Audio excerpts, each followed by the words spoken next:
Uma outra coisa que aconteceu comigo e que foi uma grande surpresa, mesmo depois de eu já conhecer a história do Pimentel e tal, eu descobri uma querida amiga, Maria de Lourdes Brandão, deve estar ouvindo a gente aí, que me achou, não sei como, e me ligou e disse, olha, eu sou tetraneta do Pimentel. Obviamente que eu fiquei, vamos sentar para conversar.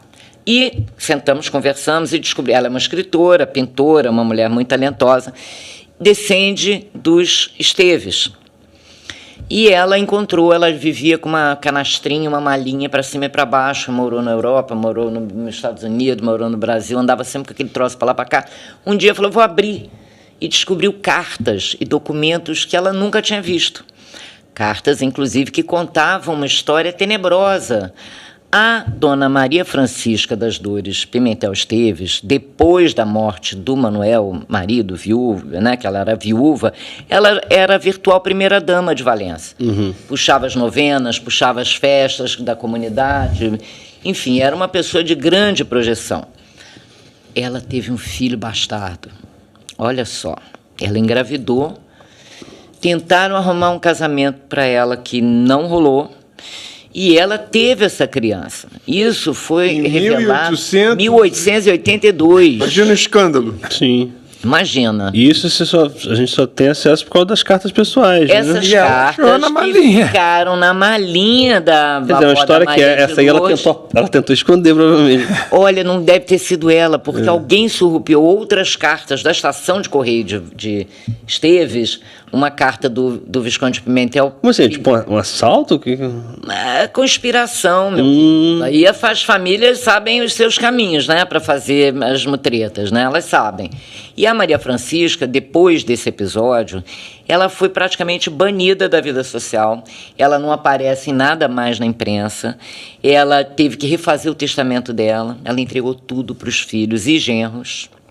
Ou seja, foi despossuída mesmo, foi uma coisa assim, aquelas coisas que hoje a gente diz, foi cancelada, houve um julgamento. Mas e o filho? Ninguém sabe. Também não sabe. Mas ele tem registro de nome nem nada? Não. Ele ficou com esse médico, Emílio Guadagni, que era um médico daqui, de Valença, morava na fazenda do Vargas, e ele que fez a cirurgia, o parto, que foi chamado de uteroquisto. E demorou para pagarem ele, viu? Ele reclamou muito, disse que abriu o bico, que ia reclamar, enfim. E essa criança, falaram que ia para Roda, ia para o Convento Carmo, no Rio, não se sabe. Roda? A roda dos expostos, o convento das freiras em geral, tinha na porta um negócio que chamava Roda dos Expostos. Era uma roda que ficava metade para fora, metade para dentro do convento, e as mães botavam as crianças órfãs que não queriam, enfim, mães que tinham filhos fora do casamento, ou crianças assim, e aquilo girava e ia para dentro do convento. Ninguém sabia quem era quem. Eu não sei se isso que aconteceu. Pesado, hein? Pra caramba. Mas isso aconteceu séculos, muitos séculos. Eu não sei se foi isso que aconteceu ou se alguém adotou essa criança, não se sabe. Mas isso foi um escândalo que apareceu numa documentação privada, cartas de família, que viajaram o Atlântico para lá e para cá, e foi por isso que eu estou te falando, foi por acaso, foi por sorte. Mas ela descobriu o meu nome, o trabalho do Preservar num site que a gente tinha, e descobriu meu telefone, e então nos encontramos, me mostrou. Eu não estou fazendo uma confissão assim, não autorizada, ela publicou isso. Ela publicou a história da família, ela é escritora, escreveu vários livros, e esse livro, A Minha Família, ela coloca essas cartas, ela mesma coloca essa intriga. De onde veio essa criança? Como é que ela pode ter aparecido? Então, não estou fazendo uma confissão assim tão indiscreta, isso já está publicado. Mas para você ver como é que a história vai se revelando. Sim. Como ela vai aparecendo, muitas vezes, sem vamos dizer assim, sem anúncio, sem aviso. A gente fica achando que a coisa é de um jeito e ela é do outro jeito. É que tem aquela história oficial, né?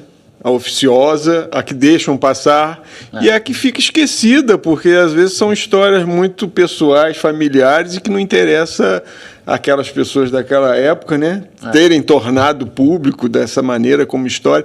E aos nossos dias de hoje são fatos interessantíssimos, né? Remetem a situações corriqueiras que a gente nem imaginava. Pois é. Então, assim, eu acho que esse trabalho da Sônia tem muita coisa interessante nesse sentido também, da gente viajar naquele tempo, do que era aquele tempo, o que eram aquelas construções familiares, hábitos, costumes, né?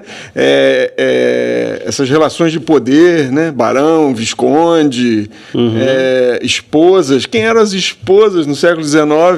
Elas, então, né? Elas tinham personalidade jurídica quase que nenhuma. Mas a Maria Francisca era uma mulher que estava à frente das empresas do marido. Isso é comentado.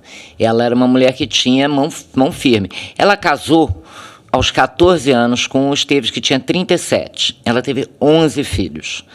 Então, você imagina, quando ela ficou viúva, ela deve ter pensado assim, opa, Agora é comigo. Eu imaginei uma história, um romance que ela tenha tido, mas sabe lá, vai ver se ela foi estuprada, porque isso também não era falado nessa época. Vai saber o que aconteceu com ela. Eu sei que ela foi realmente, assim, vítima de uma história cheia de lacunas, né? Que você está contando através de umas cartas, de uma coisa ou outra ali que você vai achando. Mas né? esse que é o quebra-cabeça que é interessante.